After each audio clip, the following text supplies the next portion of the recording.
संतों का ऐसा कहना है कि प्रत्येक व्यक्ति मानव मात्र प्रभु को 3 स्थानों पर विशेष रूप से याद करता है। वे 3 स्थान कौन कौन से हैं? बोले संकट के समय हम और आप प्रत्येक समय प्रभु को याद करें अन्यथा ना करें, प्रत्येक समय भजन करें या ना करें, लेकिन जब कोई परेशानी आ जाती है तो जरूर प्रभु का चिंतन होने लगता है। ऐसा होना नहीं चाहिए लेकिन फिर भी होता है। अच्छा, ये हमारे जीवन का एक निज अनुभव है कि प्रभु आप पर संकट भी इसीलिए देता है ताकि आपको याद बनी रहे। यदि आपके भोजन पानी रहने इत्यादि की व्यवस्था सब बाहर हो जाएगी तो हो सकता है आप घर लौट कर ना आए। तो प्रभु चाहते हैं कि आप सभी अपने स्थान पर वापस आएं, प्रभु के चरणारविंदों में लगन लगाए रखें। इसलिए आप सभी पर, हम सब पर कभी सुख कभी दुख आते रहते हैं।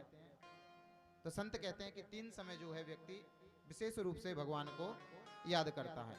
एक संकट के समय, दूसरा सत्संग के समय और तृतीय शमशान के स्थान पर।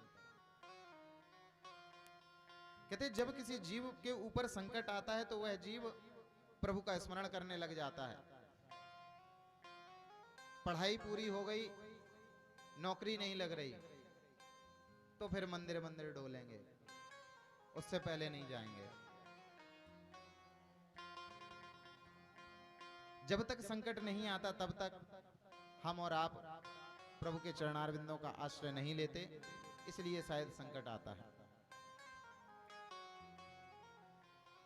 आइए हम सभी कुंती मैया के उस पावन चरित्र को श्रवण करें कि जब हम और आप मंदिर जाते हैं तो प्रभु से अनेक 1 रुपए की चीज देते हैं और 1 लाख की मांग लेते हैं।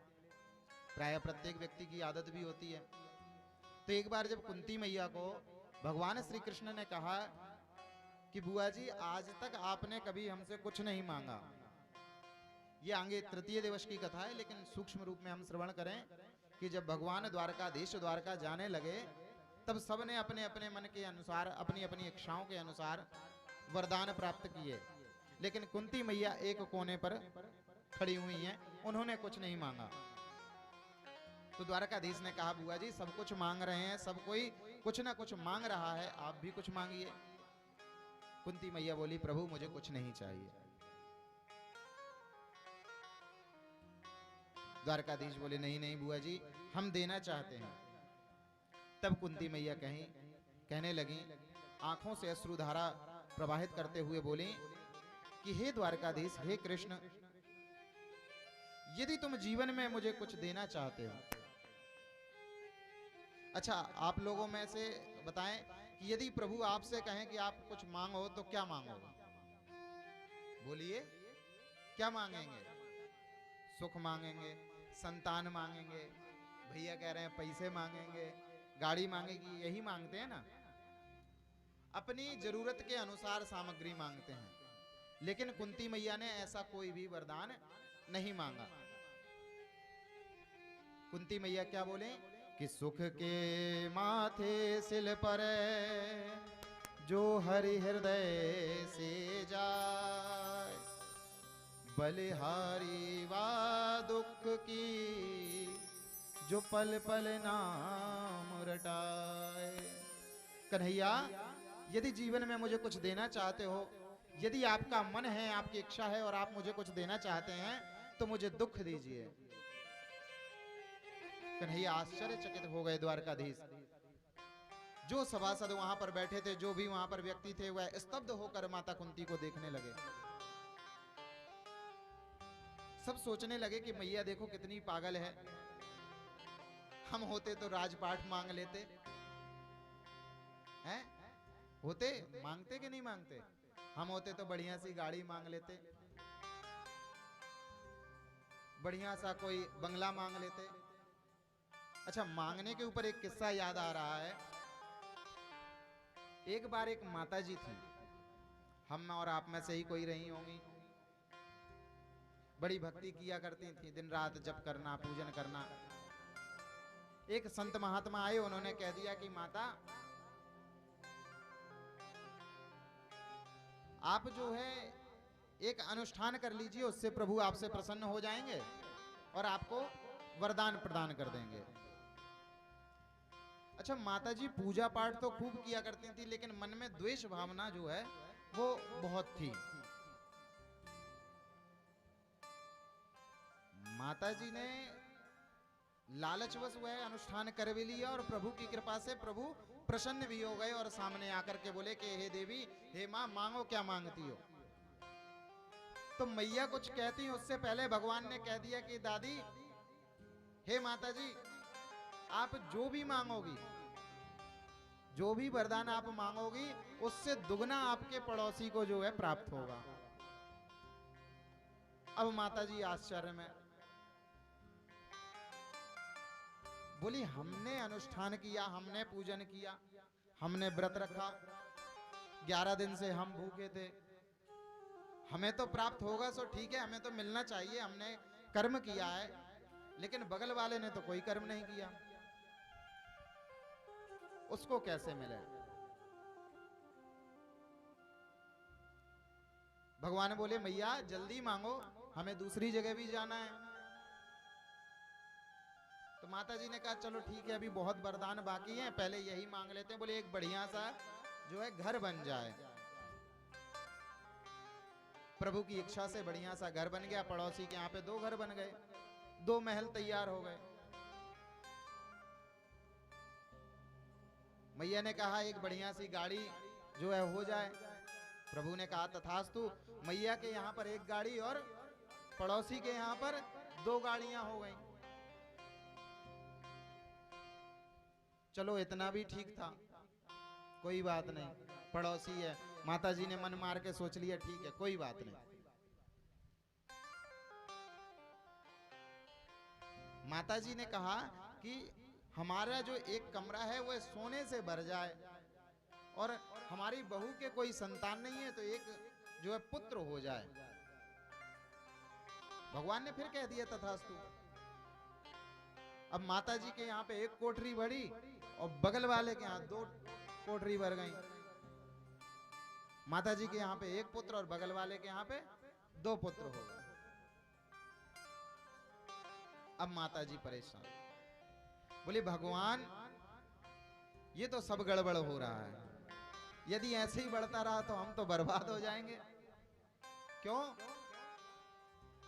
क्योंकि हम बगल वाले से कम रह जाएंगे। हम और आप वास्तविकता में परेशान क्यों हैं?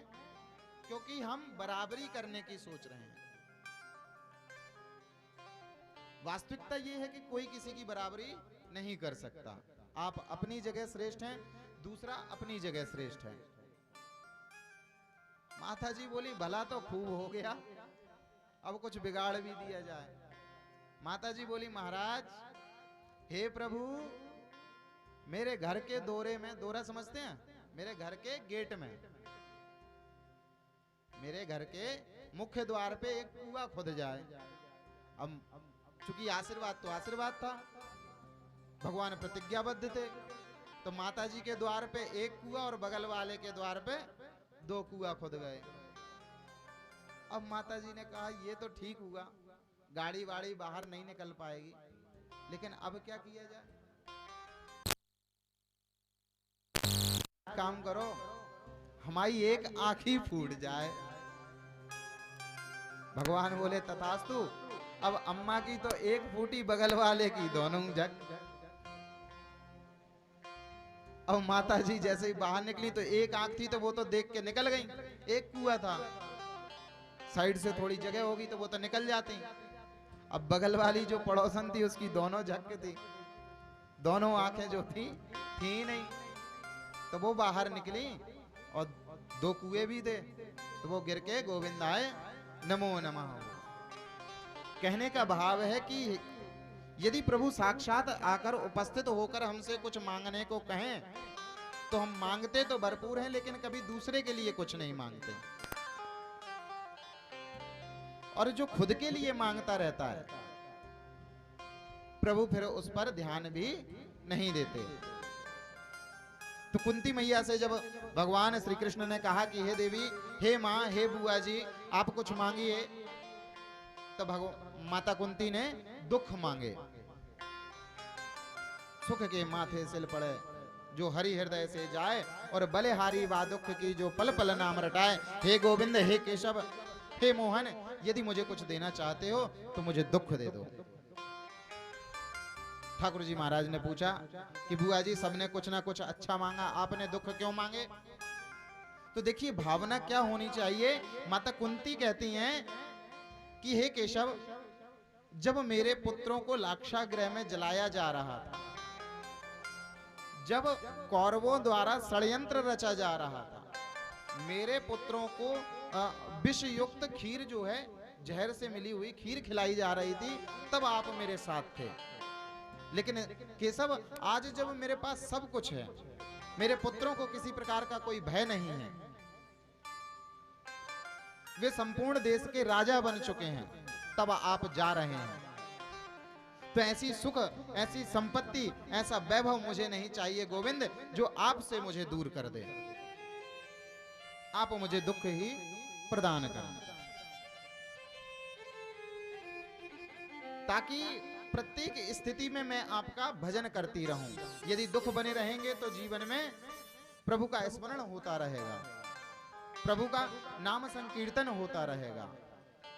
एक कवि ने भी बड़ा सुंदर कहा कि प्रभु दुखों की चोट खाई न होती केशव, तो तुम्हारी याद आई न होती। यदि दुख हमारे जीवन में नहीं आएंगे तो हम प्रभु को भूल जाएंगे, प्रभु का भजन करना भूल जाएंगे। इसलिए संकट के समय जो है हम और आप प्रभु को याद करते हैं। कबीरदास जी महाराज कहते हैं कि दुख में सुमिरन जो करे, सुख में करे न को,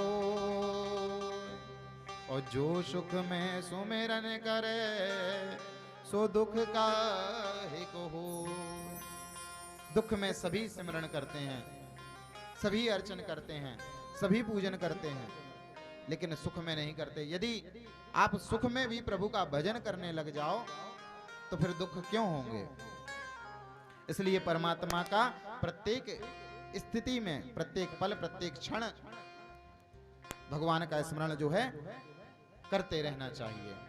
कभी कहता है कि वो वक्त याद आता है, वो वक्त याद आता है हर वक्त गुजर जाने के बाद, और कौन याद करता है मेरे गोविंद को, कौन याद करता है मेरे गोविंद को वक्त निकल जाने के बाद।